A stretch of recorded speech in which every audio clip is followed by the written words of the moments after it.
Bonjour, cette vidéo s'adresse aux élèves de première, sa question de variable aléatoire et d'utiliser la propriété qui dit que l'espérance de ax plus b, c'est égal à a multiplié par l'espérance de x plus b.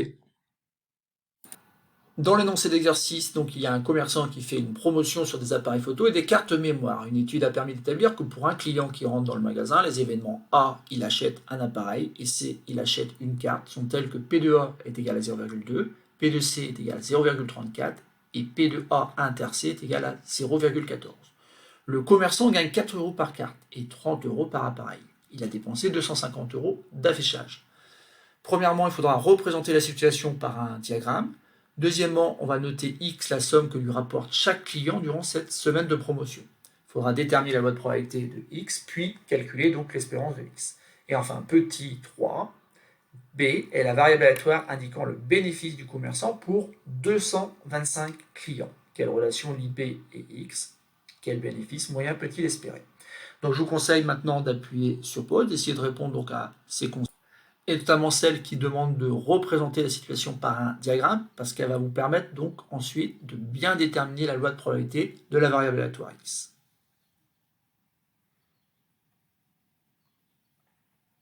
Passons donc maintenant à la correction de cet exercice où on doit représenter la situation par un diagramme. Donc ici, bien sûr, on va représenter cette situation avec un diagramme qu'on appelle diagramme de Venn, donc avec deux ensembles, un ensemble A et un ensemble C. Alors ce diagramme peut être représenté comme ceci, donc avec des ensembles, donc un ensemble A, dont la probabilité ici c'est 0,2. Donc je vais mettre 0,2 ici bien à l'extérieur, on va voir pourquoi après. Pour l'ensemble C, eh ben, je vais mettre 0,34.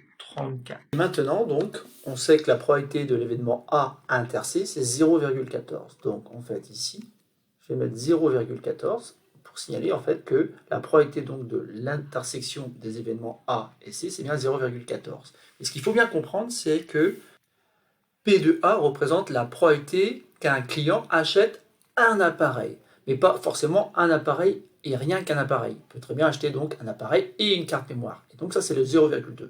Mais si je veux la probabilité que le client n'achète qu'un appareil et rien qu'un appareil, et ben ça va être tout simplement 0,06. Autrement dit, ici, je suis en train d'inscrire la probabilité de l'événement A inter C bar. La probabilité que le client achète un appareil et que le client n'achète pas de carte mémoire. De la même façon, si je veux exprimer donc la probabilité que le client achète une carte mémoire et rien qu'une carte mémoire, il va falloir trouver le nombre qui complète ici l'égalité. 0,14 plus combien donne 0,34? C'est 0,20 ou tout simplement 0,2. Encore une fois, ça c'est la probabilité de l'événement C inter A bar. La probabilité que le client achète bien une carte mémoire et en même temps il n'achète pas d'appareil photo. Et pour compléter ce diagramme, il va falloir justement compléter par un nombre là qui permet d'obtenir 1 en tout. Autrement dit, il va falloir déterminer la probabilité de l'événement A bar inter C bar. Et ce nombre-là correspond tout simplement au nombre qu'il faut ajouter à 0,06 plus 0,14 plus 0,2 pour obtenir 1. Or, 0,06 plus 0,14, ça fait 0,2, c'était marqué ici. Je rajoute 0,2, et ben il me reste ici 0,6. Encore une fois, ce nombre-là, ça correspond à la probabilité de l'événement A bar inter C bar. Et donc c'est terminé pour ce diagramme, on va pouvoir passer à la consigne suivante. Et dans cette consigne, il va falloir déterminer la haute probabilité d'une variable aléatoire x. X, c'est quoi? C'est une variable aléatoire qui donne la somme que rapporte chaque client au commerçant durant cette semaine de promotion. Alors la première question qu'on va se poser, c'est quelles sont les valeurs que prend donc cette variable aléatoire x? Ma première possibilité, le client rentre dans le magasin et il n'achète rien. Donc en fait, x peut bien prendre la valeur 0, 0 euros. Le client peut peut-être acheter aussi une carte à 4 euros ou un appareil à 30 euros, mais aussi donc les deux, c'est-à-dire une carte et l'appareil. Et donc dans ces cas-là, ça fait 34 euros. Donc voilà, x prend donc ces 4 valeurs. Donc maintenant, on va pouvoir faire le tableau qui donne la loi de probabilité de x. Et c'est là que bien sûr notre diagramme est très important puisqu'il va nous permettre donc de déterminer les probabilités dont on a besoin. Et donc la probabilité que grand X soit égal à 0, ça correspond à la probabilité de l'événement A bar inter C bar, la probabilité que le client n'achète rien. On avait trouvé 0,06. 0,6. La probabilité que X prenne la valeur 4, ça correspond à la probabilité que le client achète une carte mémoire et rien qu'une carte mémoire. C'est donc l'événement C inter à barre. Et la probabilité qu'on a trouvée, c'est 0,2. La probabilité que X prenne la valeur 30, ça correspond à la probabilité que le client achète un appareil et rien qu'un appareil. Autrement dit, il n'achète pas de carte mémoire. Et donc là, on avait trouvé que c'était 0,06. Et enfin, la probabilité que X prenne la valeur 34, là, il n'y a pas trop de problème. Ça correspond à la probabilité de l'événement A inter C. Autrement dit, 0,14. Alors bien sûr, si on a un doute, on peut additionner ces quatre nombres-là, 0,6 plus 0,2 plus 0,06 plus 0,14, et à coup sûr, on va trouver 1. D'ailleurs, on a tout fait pour trouver 1 à l'aide du diagramme. Et maintenant, on va pouvoir calculer donc l'espérance de la variable aléatoire. Donc ça correspond au calcul 0 multiplié par la probabilité que x soit égal à 0, plus 4 multiplié par la probabilité que x soit égal à 4, plus 30 multiplié par la probabilité que x égale 30, 34 multiplié par p de x égale 34. Soit en remplaçant, 0 multiplié par 0,6, donc ça va faire 0, 4 multiplié par 0,2, qui va donner donc 0,8, plus 30 multiplié par 0,06, qui donne 1,8, plus 34 multiplié par 0,14, et là on prend la calculatrice, et on trouve 4,76. 4,76, donc si on additionne ces trois nombres-là, puisque le premier c'est 0, on obtient 7,36. On en conclut qu'en moyenne, chaque client rapporte 7,36 € au commerçant. Passons maintenant à la dernière consigne. Et dans cette troisième consigne, B est une autre variable aléatoire qui indique cette fois-ci le bénéfice du commerçant pour 225 clients.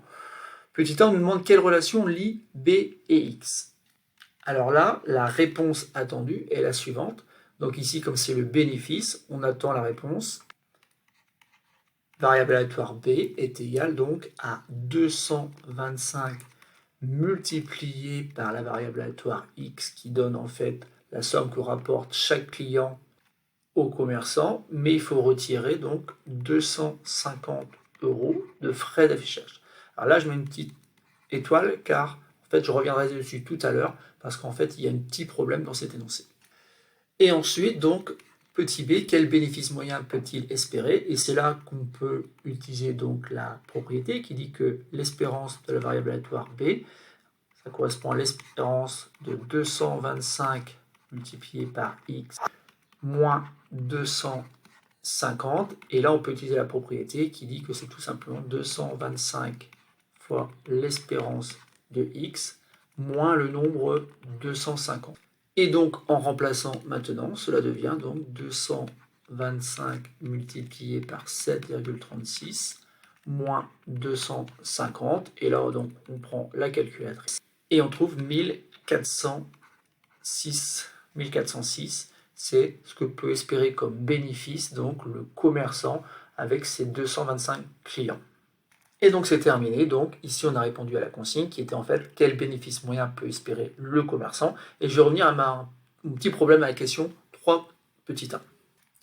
Alors ici en fait on nous a fait écrire que b est égal à 225 multiplié par x moins 250, mais en fait c'est pas vraiment ce qui se passe ici. En fait il faudrait poser x1, la somme que rapporte le premier client, et x1 suivrait donc la loi de probabilité qu'on a trouvée dans cet exercice. Ensuite il faudrait poser x2, la somme que rapporte donc le deuxième client, etc.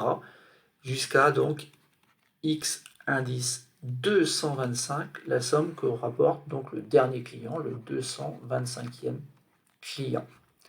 Et en fait, il y a une propriété qui ne donne pas au programme et qui peut être confondue avec celle de l'exercice ici.